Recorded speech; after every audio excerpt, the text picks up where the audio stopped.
lot of people complained about the last video that I didn't know what I was talking about the retirement thing. No, you don't get everything right, by the way. But what I did get right was the principle. You were not wanted in Thailand.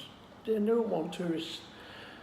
They don't want Falang living in Thailand anymore. We get that all the time. Nothing's set up to help the Thai guy live in the English guy or the expat guy live in Thailand. You can't own a house, you can't own land.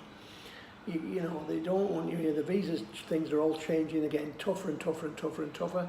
So I wanted to talk about the guy who's here, who not necessarily hasn't got 800,000 in the bank to stay here, but has got money coming in and enough to cover his expenses and stuff, and enough to live in Thailand. I'm talking about what some people call the cheap Charlie. Now, cheap Charlies are people who go around and they like to come out and go on the beer, they like to look for bargains, they like to live cheap, they like to eat cheaply, they like to do this, that and the other. And there's nothing wrong with being frugal, guys, and I don't particularly like the word cheap Charlie. But a lot of people get tarred with that brush. And I wanted to tell you something about Thailand and about the cheap Charlie.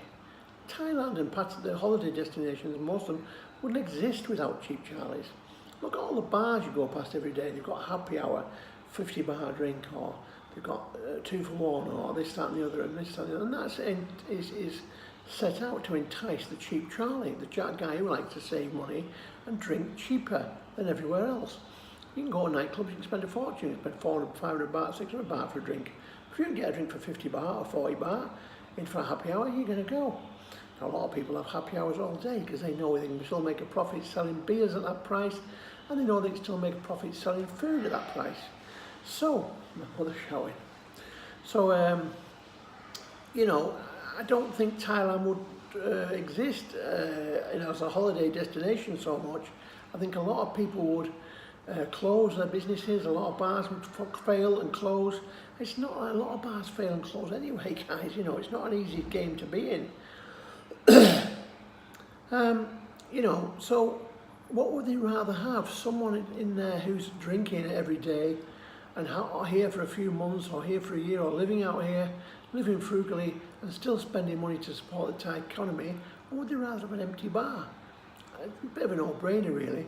And this is a bit of a rant more than an information, and as I said, I don't get everything right, but I do think that, you know, they should relax that visa thing a little bit and allow people in here with a couple of 100,000 baht in the bank. You know, they've got the money to get by every month. What the hell are they doing wrong? Nothing. They're just enjoying themselves. They're cheap, you know, wonderful country with wonderful people, you know, but unfortunately now they try to push them out and get rid of them. So if you're a person who goes on the beer every day, you're not a pisshead or a wanker or a bum. You're a cheap Charlie, and you're a guy who's here enjoying the place for what it is and what it's worth. Rant's over.